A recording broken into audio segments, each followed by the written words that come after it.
Samadhi Speaks presents Voices of Southern Africa, hosted by Kerry K with special guest Natalia Baker and friends.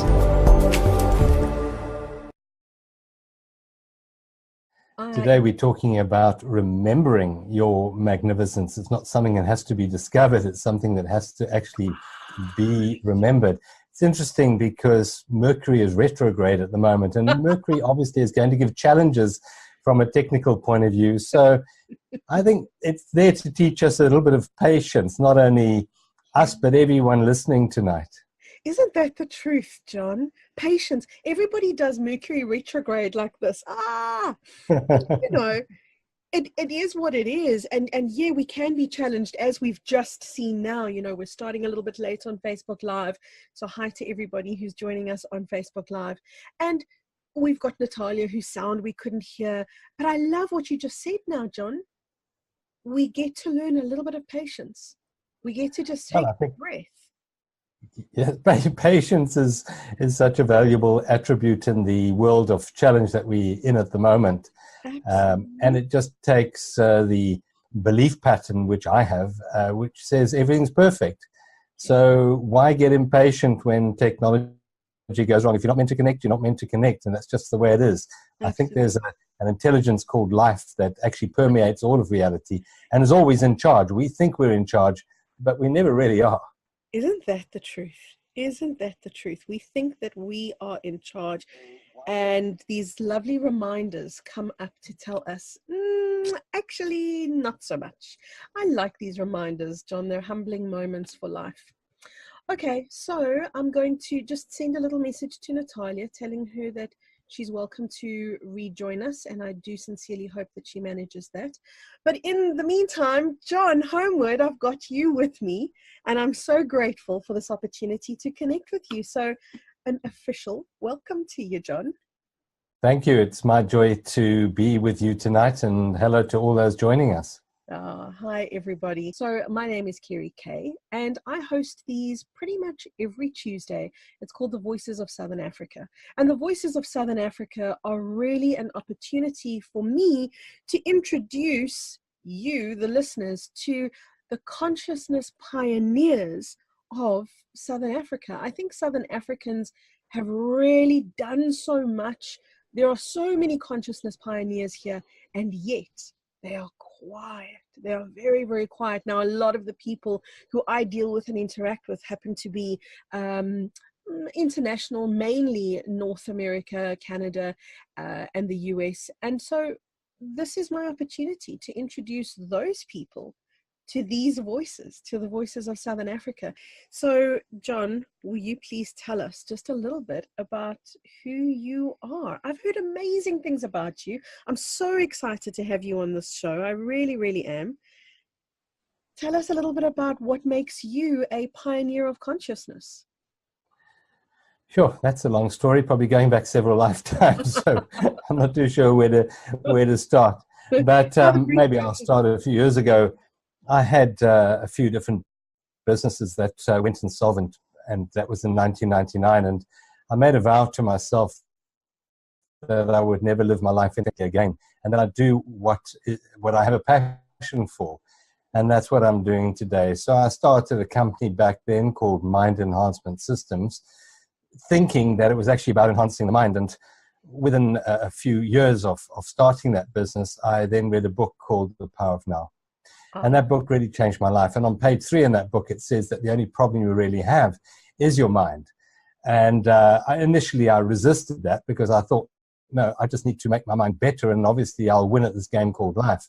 Right. But gradually it really seeped into my awareness that no, it's our thinking mind that actually does distract us from life and from peace and from joy and from love. Right. And so today I teach courses which are quite different to what I started in the beginning, which was mind power, teaching the power of the mind. And today I teach freedom and awakening shift retreats. So that's my passion, and I do one-on-one counseling, helping people to get out of their story, to get out of their attachment to past and to future. So that's really what I do, and I share my work around the world, and it's made such a huge difference in my life, and it's really rewarding to see within a very short time, within a few hours, to see the difference it makes in other people's lives. Amazing. Absolutely. And I find it so amazing that mind power is where you started. And the journey that you've taken, I want to ask you a little bit more about that journey from mind power to what I call full body consciousness, John, which is obviously what you're talking about. Now, before you tell us a bit about that, I want to say hello to Di from Cape Town. That's obviously in South Africa. And Terry Lynn, hello, my darling, in Joburg. I've got Susanna, and she is from Cape Town, and Kathy from Port Elizabeth. And then I've got Galaxy A8. I'm sorry, it doesn't have your name. It just says Galaxy A8. You're from Sedgefield High. And I've got Kathy. Kathy's in the States. Are you in Michigan, if I remember correctly? I could have a dodgy memory there, Kathy. Sorry. Shahida, hello, my darling. And I've got Marcia with us from Paarl in South Africa. Hello, Viv. And hello, Cricket. Thank you so much for sharing. It's wonderful. So to everybody else, even if you didn't let us know where in the world you're from, a very big hello to you. And hello to those who are listening to this on the recording as well. We're speaking to John Homewood, and we're finding out about his journey, which is quite a remarkable one, starting out in mind power, which I think, by the way, John, I think a lot of people start there thinking, it's all about the mind. And maybe that's a little bit of an introduction to who and what else they are. So it's the movement from the mind, the brain, into full body consciousness. What was the tipping point for you that made you realize, wait, it's not only about the brain. There's actually more to my consciousness. Well, the first part of my journey was like anyone else. You go through education, you get involved with business, and you try and make some money there, which I did for a while, then I lost it all. And the current worldview is that if you just manipulate your circumstances of life the way your ego wants them, you'll find the joy and the happiness and the peace and all of that. So mind power is very much about doing that. It's about creating relationships, or creating businesses, or creating houses or cars or bank accounts or overseas holidays or whatever it is that you think are going to bring you the joy and the happiness and the peace that you seek. And if you really go into that, you find that people who have all that are really no more happier than those who don't have all of that. So it's the journey of life is not really about accumulating stuff. It's not about objects coming into your awareness to make you feel happy. Although you need your basic needs met. You need a roof over your head, and you need food in your tummy, maybe, and clothes on your body. But beyond that, the stuff actually takes you further and further away from peace and joy and happiness. And so mind power is really about using the power of your mind and your emotions to create your circumstances. And it works very well, but it doesn't necessarily give you what you thought it was going to give you, because for every positive you create with your mind, there's an equal and opposite negative in that particular moment, because we live in a dualistic universe, and a dualistic universe is every up has a down. Every single mountain peak has a valley. You can't have a mountain peak without a valley, and nor can you have a valley without a mountain peak. And that's the nature of the dualistic world that we live in. Right. And it's great to experience the mountain peaks, and it's great to experience the valleys. Neither are right and neither are wrong, because they give us the wonderful gift of experience, which I think is what being human is all about. But ultimately, what we really yearn for is peace, is love, is ease, is joy. And these are not to be found in the valleys, and they're not to be found necessarily in the mountains. They're here right now, in this moment, in the centered world that I call presence. Presence is always here, always now. And when you're aligned with the present moment, you find that peace and that ease and that joy. That's in our inherent nature. Tonight's webinar is called Remembering Your Magnificence. It's not about going to the future. It's not about finding out who you are in the future. It's just in this moment, clearing your mind enough so that your true beingness can come up into your awareness. Man, I love everything. I'm savoring your words. I love everything that you're saying, especially when you say, all the stuff that we thought life was about. I think every person listening can say, at some stage, maybe even today, I thought that life was about the stuff. And as we evolve, we realize it's not about the stuff. It's about what you so aptly called the peace, the love, the ease, the joy, the ultimate, the presence of life. That's where it's at. That's that elusive place that people know that they're looking for, John. So I love that that's where your work is taking you. And so my next question is, how? How do you, I think we've all got our own special brand of magic, but I want to know a bit more about yours. How do you guide people there from the stuff of life, the material stuff, and thinking that that's where their success lies, into the true essential nature of presence? What's that journey about for you? Well, I teach from my own experience, from my own journey, and I've had such a rich journey, and I'm only grateful for everything that I've experienced upon my path. I've had many ups and many downs, and all of them has enriched my awareness. So what I teach is what I know to be true. It's not something I've read in a book, although I've had many teachers and guides from books and from video programs and audio programs and things like that. I've had that guidance in my life. But really what I teach is my own experience of how I live life and how I found life to work for me. Mm-hmm. The first part of my life was really about achievement. It was going out into the world and controlling circumstance to bring me my needs. And I had a goal that I wanted to be a director of a company by the time I was 30. I thought, well, you know, by the time you're 30, if you haven't made it, then, well, life is pretty much over. Wow. And so I've worked very, very hard, and by the time I got to 30, I was a director of a company, and at the age of 33, that whole company collapsed. And my first realization there was that I was exactly the same. I didn't have the important name above my door. In fact, I didn't even have an office anymore, didn't have a door. And yet I was exactly the same. And nothing had changed as to who I really was at my core, but the title had changed, the circumstances have changed, the career had changed, but I was exactly the same. I then started my own business and built up a business over 10 years. And once again, at the end of 10 years, that collapsed. And again, I was exactly who I always was, just the I am presence, just the awareness of me. And I remember after losing a big house that I had in those days and standing out in the front garden, realizing it was all gone.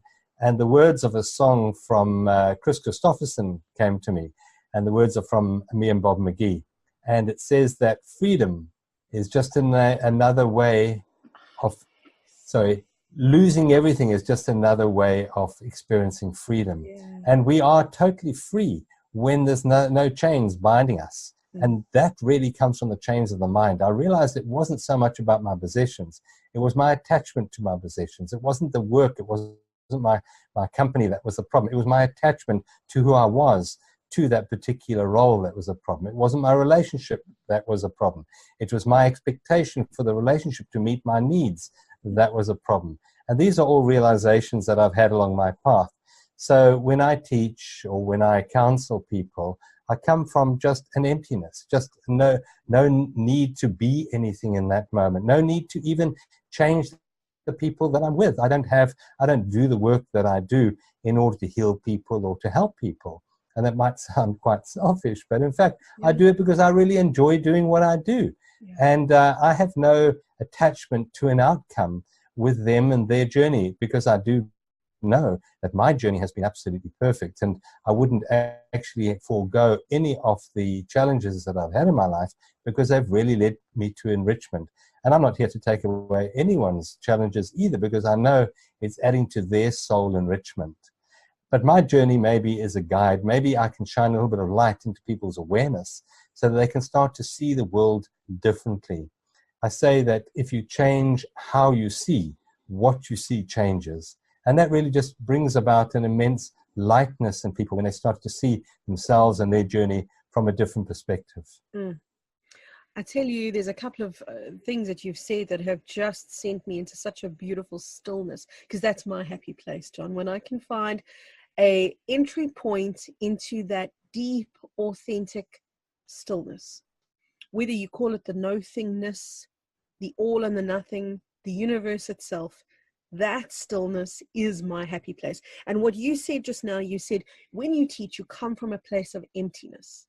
And if I was a cheerleader, I would have waved my pom-poms, because that's music. That's absolutely music to my ears. I love hearing about people who are able to move into that place of, I don't have an expectation. Whether it is with your next door neighbor, your husband, your wife, your friend, or your enemy, to imagine if we could converse with people, all people, from that place of, I don't need you to be anything other than who and what you are in this moment. And you described it as coming from a place of emptiness. It's another way of saying having no expectation for how that conversation needs to go, how that person needs to hear you. So you've got no investment in how people perceive you. And what you're doing is you're offering them a gift. And what they take from the gift, they take. And what they don't take, they don't take. I love this, John. Yeah, that's so true. So tonight we're talking about remembering your magnificence, and what frightens the mind, what frightens the thinking mind, the ego, the personality, self that we have is emptiness, not being anything. Yeah. And you can make people very upset by telling them they are nothing. What do you mean I'm nothing? Look at these wrinkles. Look at these worry lines. Look at these stretch marks that I have. Look at my PhD certificate. I am a somethingness. Please tell me I'm a somethingness. Yeah. Because the mind needs to be a somethingness. You see, the mind is object-based. It only knows objects. And the primary addiction of virtually every single human is the addiction to the objects of thought. Thoughts are things and they're objects, and we really are addicted to our own thinking and to the identity we have with our own thoughts and our own thinking. But I would say, well, what is the space? What is the consciousness into which the thoughts arise? That's who you really are. You are that emptiness, that stillness that you speak about, that place of pure presence into which the thoughts come and the thoughts leave, into which the emotions come and the emotions leave, into which everything that you ever experience comes into it and it leaves it. But the empty space, the stillness, your pure presence, your beingness is always here, always present, never goes anywhere.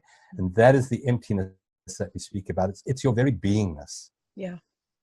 You're so right when you say that people have this innate fear about being nothing, feeling nothing. The world is made up of distractions, and it results in a frenetic busyness that I think drives humanity to a point of forgetting who they are and filling themselves up with a whole lot of meaningless, superficial stuff in the vain attempt of feeling some kind of fullness in life. So it's the grandest irony that there is.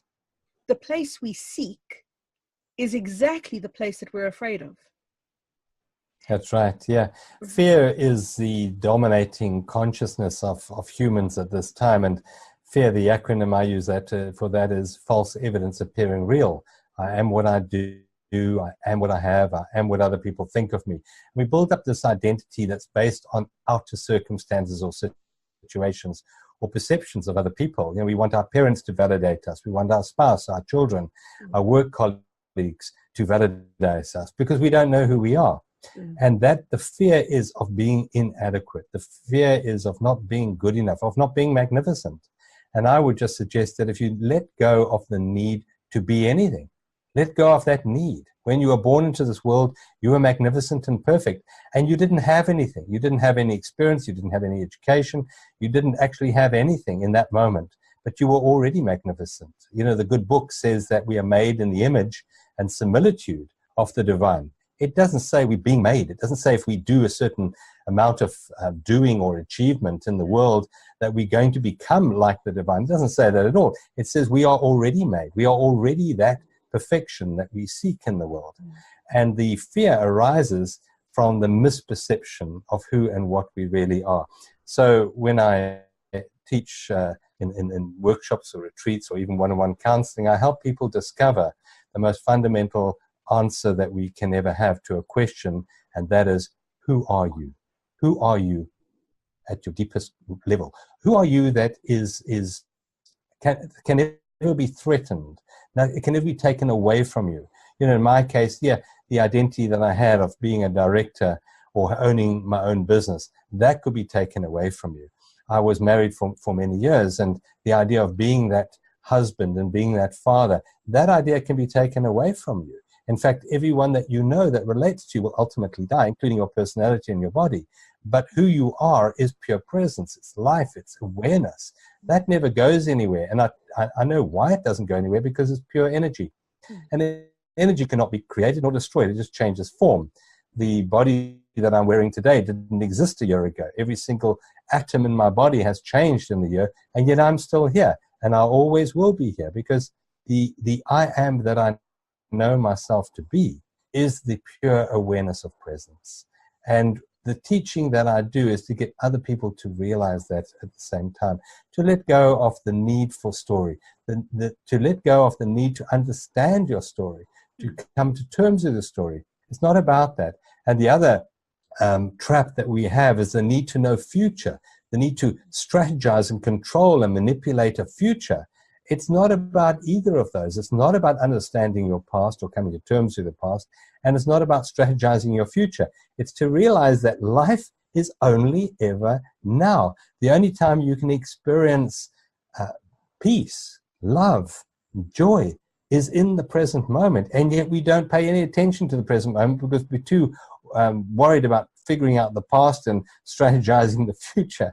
So we live in what I call a matrix of thought, a matrix based in memory and a matrix based in anticipation. And we actually miss life itself. Isn't that astounding?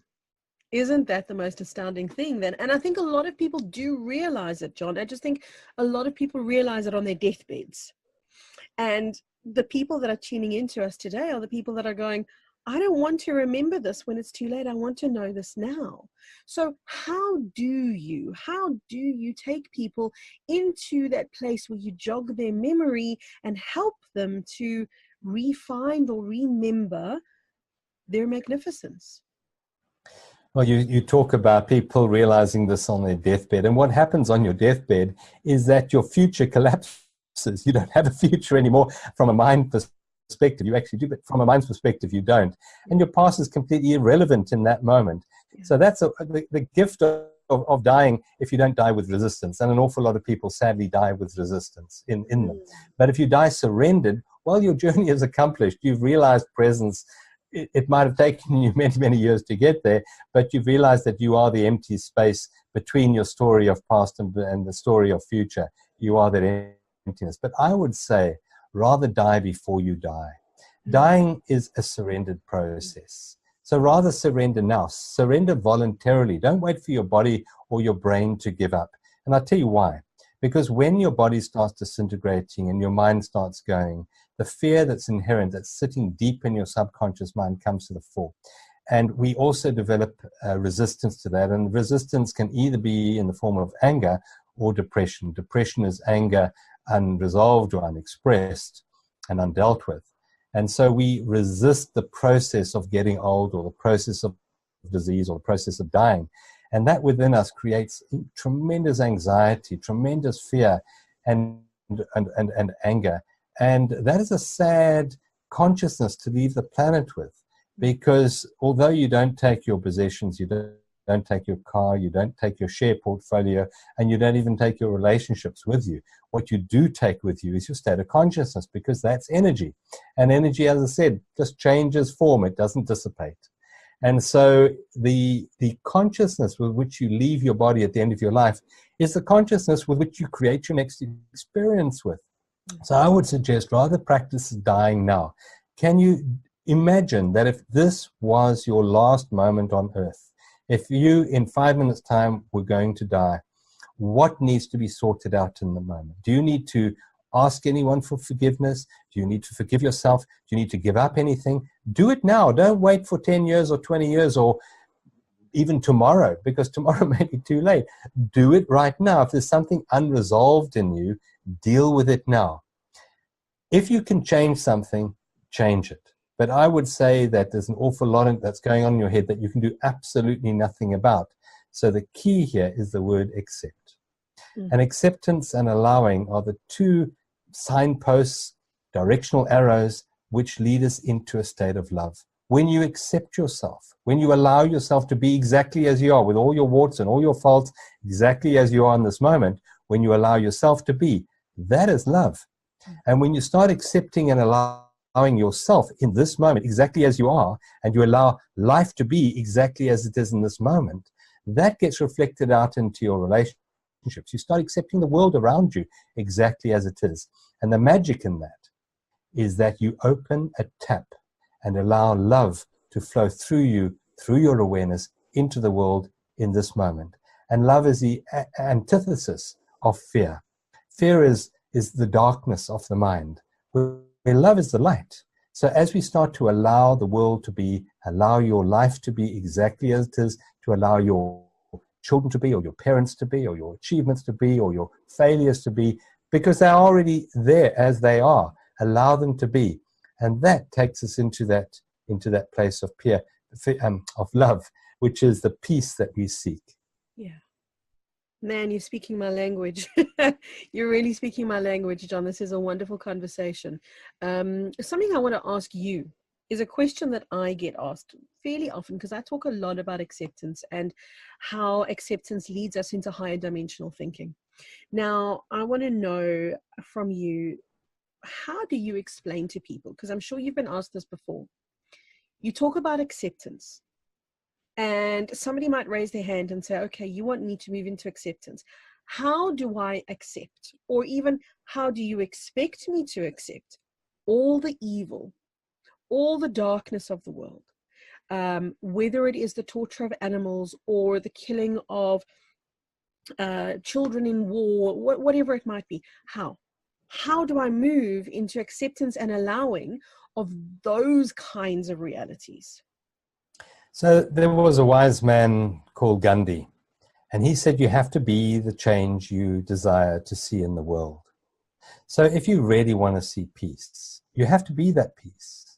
And by holding the perception that the world is wrong and needs to be fixed, that doesn't lead you to peace. Fighting for peace is completely absurd. Mother Teresa said, ask me to go on a march against war and I will not go. Ask me to go on a march for peace and I'll be the first one there. She knew the secret. The secret is, if you hold the peace inside you, you make positive changes in the world. Whatever you resist, you give energy to. And if you have a war against drugs, you increase the energy of drugs. If you have a war against rape, you increase the energy of rape. So if it is peace that you seek, if that's the deepest desire that you have in your heart, then I would suggest we need to change our mind about the world. The beliefs that we hold, all the beliefs that everyone holds, we believe those beliefs to be true and absolute. But I would suggest that the beliefs that we have are all relative. They're relative to where we stand in the world. They're relative to our culture, to our religion, to our education, to our gender. These are all relative beliefs. Every single belief we have is relative. And I would say the only way to assess a belief is not whether it's true or not, because it's relative and absolutely, well, in the long term, every belief will change, but to say, are these beliefs that I have currently taking me closer or further away from my goal? And so when I coach people or when I do retreats, we answer 3 questions. And the first question I've given you already is, who are you? The second question which needs to be answered here is, what do you really want? Well, in fact, I elaborate on that. It's not what you really want. It's what do you really, really, really want? So the first really is obviously what the mind wants. It wants stuff. It wants, to be comfortable, etc. The second really is what you've been programmed to believe you should have in the world, or you should be in the world. You should go and feed the hungry, or sort this problem out, or get your parents' approval. And these are the society-based shoulds that you should do in your life. So the first really that you want is the mind and the ego and the personality. The second one is the one that's been imposed upon you by society and by your programming of the culture you're in. Right. And I'm not interested in those first 2. I'm interested in the third, really. And that is, what does your heart yearn for? And if you're really honest and you distill all your wants right the way down, it's for peace. We put a lot of blockages in the way of peace, because I can't be at peace now because there are hungry people. I can't be at peace now because there are people dying of cancer or heart disease or starvation. So therefore I can't be at peace. But I would suggest that if peace is what you really want, you will focus exclusively on that. And as you focus on peace, that will grow within your awareness. And as it grows within your awareness, all that is not in alignment with peace will drop away. The belief patterns that you have that are not in an alignment with peace, that are in fact blocking you from peace, will disappear and dissipate in the presence of the light of peace. So one of the beliefs that we generally have about the universe is that the universe is wrong, that the universe is just random, that things just happen out of a chaotic universe, and your life has been just a happenstance of random circumstances. The fact that you're here on earth is just due to your parents getting together on a particular night, randomly having sex, and you randomly being conceived. And that is how we seem to live our lives. But quantum physicists say, no, that is not true, that there is a divine plan. Einstein, a man I really admire, Albert Einstein, said that there are two ways to live your life. One is if everything is just a random circumstance. And the other one is if everything is obeying what he called the plane of miraculous. In other words, that everything is a miracle. He said, I choose to live my life that way. And his quest in life was to understand this magnificent perfection that he called the mind of God. Because he recognized that there was a mathematical equation that seemed to be absolutely perfect. And all he had to do was understand that perfection. He knew it was there. He knew that balance was the underlying matrix of the universe. But he couldn't see it necessarily with his human mind, but he knew it was there. And his quest was to find that point of balance, which he did, I think, and he contributed greatly to our understanding of the nature of reality. And the underlying belief pattern of the universe is wrong and my life is wrong and I need to fix myself, I need to fix my personality, I need to fix my relationship or my career, or the world at large out there, is really a map that doesn't take us in this moment to peace. So I would say, well, if that map doesn't work, get rid of that map. It's not taking you where you want to go. And that's the only way to assess a map, is it actually taking me where I want to go? You know, if you go to London, for example, and you have a perfect, beautiful map of topography of London, and you want to get from Leicester Square to Paddington, for example, that map is not the most useful map to have. The map you really want is of the underground. Now, that map is not true in directional distance, but boy, it works fantastically on getting you where you want to go. So the way we should assess our maps is not whether they're true or not, because, as I said, they're all relative. They're not true in the absolute sense. Is, does this particular belief pattern that I currently hold allow me to get to peace in this moment? Not at some future time when circumstances are different to what they are now, but can I be at peace now? And the one map that I would suggest is extremely useful with this is that everything is perfect in this moment, except one thing, and that is your perception. And the only thing you need to change in this moment is how you see the world. Wow. And we know that we have tremendous power within us. We know from quantum physics that as you change your mind, you physically alter the world out there. And the world becomes aligned with your thoughts and your emotions. If you're holding thoughts and emotions of resistance, of anger, of resentment, of unforgiveness, of guilt, of grief, that is going to be your next experience. It's going to ripple out into the world and influence what you're going to experience in the future. But if in this moment you're able to anchor the peace and the joy and the stillness that is inherent in this moment, then you become a conscious contributor to a world of peace and joy and happiness in the future. Beautiful. John, you've clearly found through your journey of having had what you thought you wanted in terms of that business success and then lost it again, you've clearly found your peace. You've clearly found your own essential nature, and within that, your own magnificence. Now, my question is, why not leave it there? Why not go, right, I'm a happy fella. I got what I came for. and leave everybody about their day. What is it in you that needs to reach out to people to teach them how to make their own map? Well, what is it in the sun that needs to get up every day and shine on the earth? The sun is not trying to fix the earth.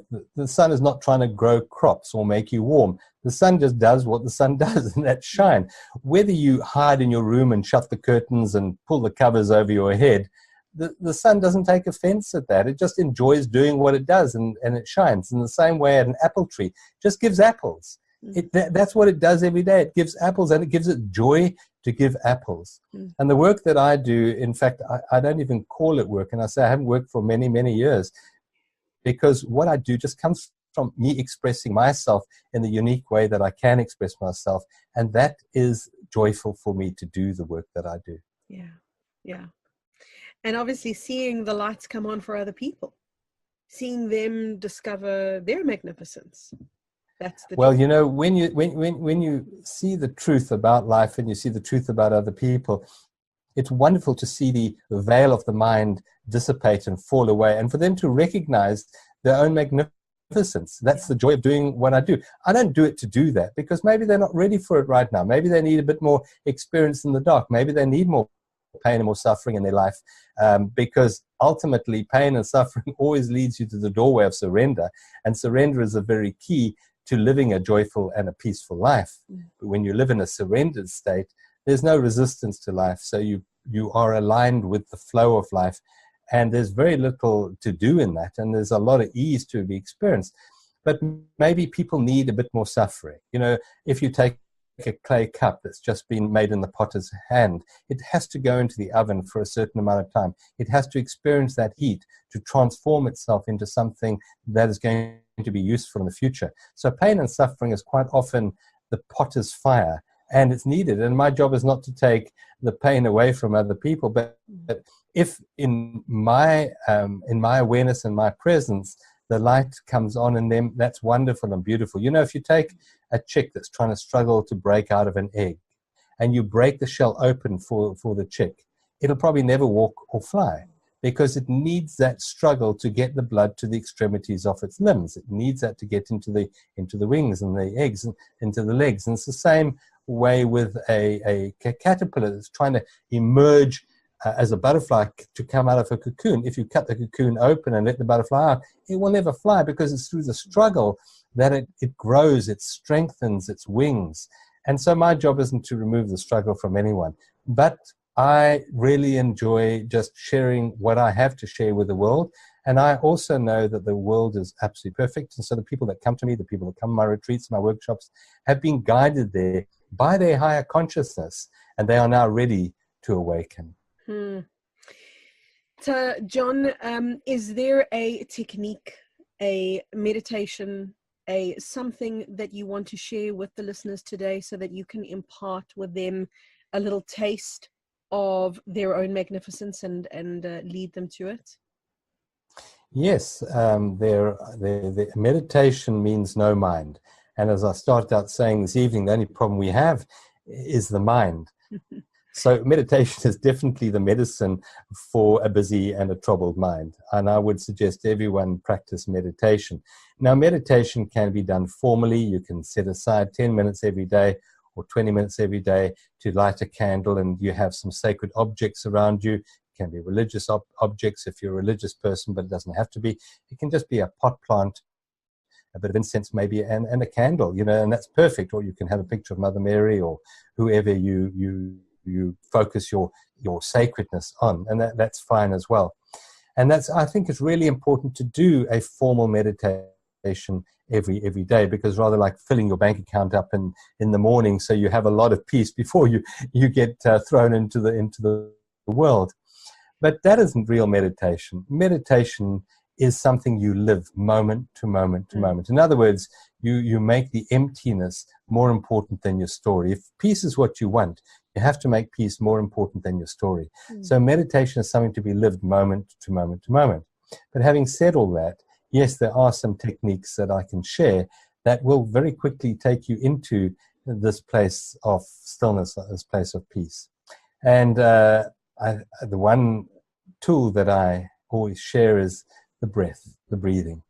You see, the mind is object-based. It focuses on stuff and things. But what is the breath? The breath really isn't an object. It's not a somethingness.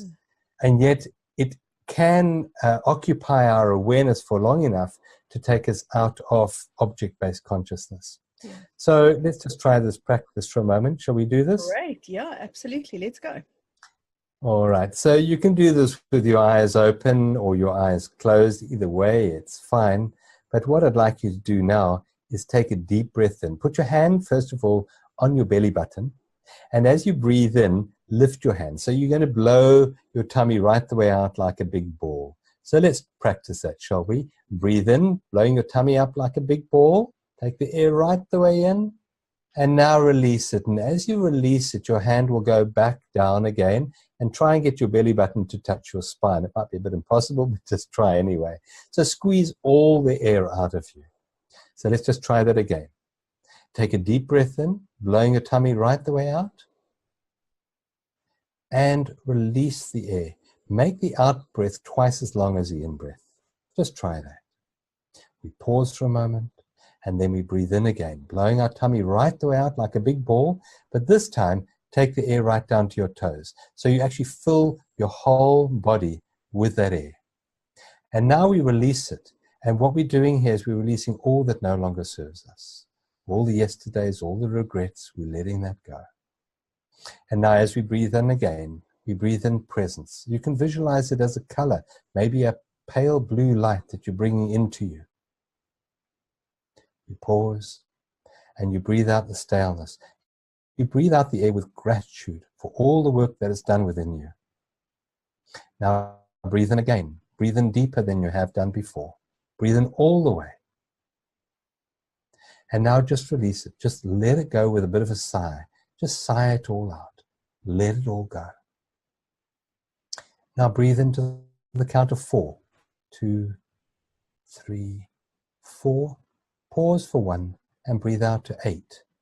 2, 3, 4, 5, 6, 7, 8. Pause for 1. Breathe in to 4. 1, 2, 3, 4. And breathe out to 8. Now let that go for a moment. Let life breathe you. This incredible intelligence that lives within us called life knows how to breathe you. Just hand over the breathing to life itself. Don't try and control your breath. Just allow this intelligence to build up a natural rhythm of breathing within you. But remain focused on the breath. Be aware of the temperature change in your nostril as you breathe in. And as you breathe out, there is a change in temperature. Be aware of that. And as you breathe like this, be aware of the incredible gift it is to be breathed by life. It's not something you do. I would have died a long time ago if it was up to me to breathe. I would have forgotten to do it. So life has this intelligence and breathes us every moment. So for a moment, become centered in the breath and in the incredible power of gratitude for the life that you have in this moment. Just this moment. Surrender to the isness of the breath in just this moment. We can be without food for a day or two, water for even longer, but breath, only a minute or two. It's the most vital thing to being alive. And we are given exactly the amount of breath we need for our whole life. It's not something we have to worry about. It's not something we have to even do.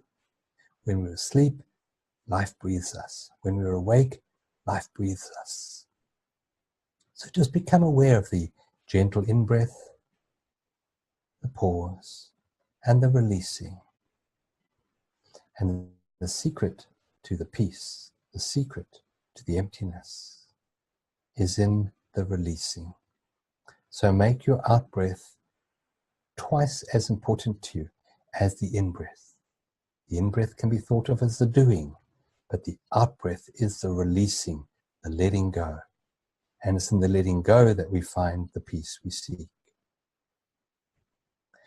And if we do this, it only takes a minute or two for us to come out of our story and back into presence.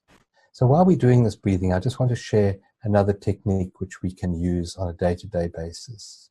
As we focus on the breath and the ease of the in-breath and the release of the out-breath, become aware right now of everything you can hear. You can hear my voice, but what else can you hear? What's the furthest sound that you can hear right now? Maybe you can hear the hum of your computer. Maybe you can hear the ticking of the clock. Listen very carefully to everything you can hear in this moment. Now listen even more carefully. Every time your heart beats, it pushes a pressure wave through your eardrums. Listen very carefully and see if you can pick that up.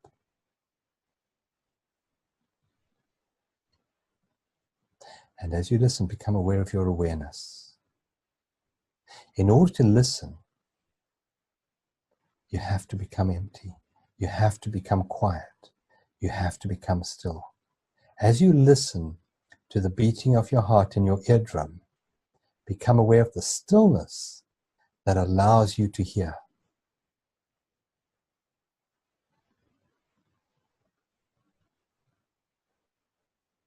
You are that stillness. That is your magnificence. It's who you are. It's who you've always been and who you always will be. It's the emptiness that underlies all the somethingnesses of your life, all the experiences of your life. You are that awareness, that pure, unconditioned awareness into which everything flows and everything leaves. But you are always here. That is the eternal you. While your personality grows and recedes, while your body grows and recedes, while your life circumstances change, this emptiness that's here right now in its magnificence in this moment is eternal. That's who you are. So take a deep breath in and release it with a long out sigh. Sigh it all out, let it go. And gently, when you're ready, open your eyes. And become aware of how you feel in your body right now. How does your body feel right now? Is there maybe a little bit of ease within you? Maybe a little bit of peace within you? Now, we didn't change anything on the outside. The politicians are still doing what politicians do. Your mother-in-law is still there. The bank account is still as empty as it ever was. But within you in this moment, there is a sense of peace. And that didn't come by changing anything on the outside. What it did, it came from just being aware of what was real in this moment. And what was real in this moment was what you could hear and your breath. And those are two very, very powerful tools at bringing you out of your story in your head and back into reality. If you want peace, you have to make God's creation more important than your creation. Your creation is the story of yesterday and the projection of tomorrow. That's our creation. God's creation is reality. It's what we're experiencing right now in this moment. It's what we can touch and taste and hear and feel in this moment. That's reality. And reality is perfect. Only our perception needs to be changed. And we do that through clearing our mind. Exquisite stuff.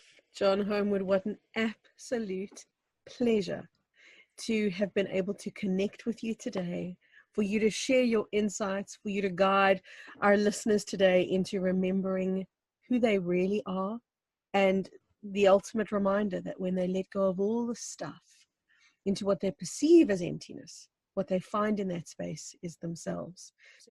So John, I was asking you, how do we find out a little bit more about you for those who might want to be in touch with you? What's your website? Well, the website is johnhomewood.net. That's JOHNHOMEWOOD.net. And I also on Facebook. You can look at John Homewood 7 on Facebook. I'm on Twitter, which is John Homewood Now. But the best way is obviously a website or Facebook. That's absolutely fantastic. So to all of the wonderful listeners, whether you have been tuning in and listening to us on Facebook, or on Zoom. Thank you so much to each one of you. It's been absolutely amazing having your presence. Kathy says, I can't wait for Sunday. I know, Kathy, me too. And Heather says, thank you so much to you, John. That was a wonderful meditation, she says. So I really have enjoyed being able to connect with every single one of you. John, fantastic to have connected with you. Thank you so very much for giving us your time and for sharing these wonderful conversations with us. I really, really appreciate this. Bless you, and namaste, and good night to everyone. Bye, everyone. Lots and lots of love.